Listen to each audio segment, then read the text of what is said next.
Some big breaking news. Jeffrey Epstein's co-conspirator, Ghislaine Maxwell's lawyers have just responded to the House Oversight Committee's subpoena, and they say she is willing to speak to lawmakers, but only under certain conditions. MSNBC legal correspondent Lisa Rubin is with me. We're reading this letter together. Seems like there are 4 conditions. What do they want? So the first thing that they want is congressional immunity for her testimony, which is not surprising.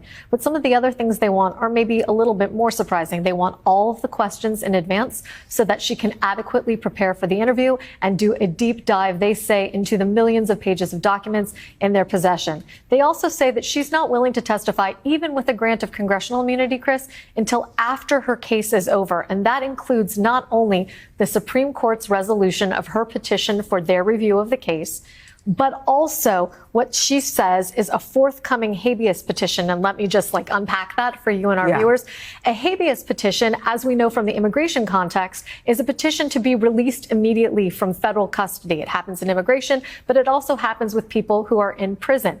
Ghislaine Maxwell is complaining through this letter, but has also complained over time that the conditions in which she has been held are monstrous, torturous. Nobody should have to bear them. And theoretically, that's going to be the basis of her habeas petition.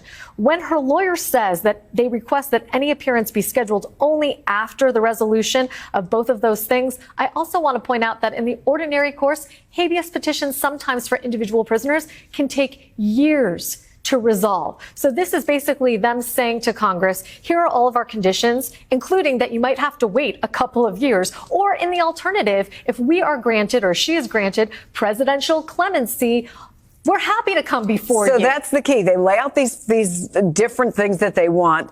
In the alternative, if Miss Maxwell were to receive clemency, she would be willing and eager to testify openly, honestly, in public before Congress in Washington, D.C. Yeah, the in public part is interesting because usually there's always a dress rehearsal before somebody comes before a congressional committee, meaning they will oftentimes give a deposition to staff so that folks are aware of what they will say before they're given a public hearing. But of course, this is really saying the quiet part out loud. Yesterday, her lawyer, David Oscar Marcus, saying that her reply to the Supreme Court was not only an appeal to the justices, but an appeal to the president, a subtle reminder of the fact that she would like a pardon or a commutation. Now he's just saying that quiet part straight out loud. If she has clemency, she's willing to do all of the things that you want, including doing it in public, theoretically in a way that could be televised, unlike in a court proceeding as well, Chris.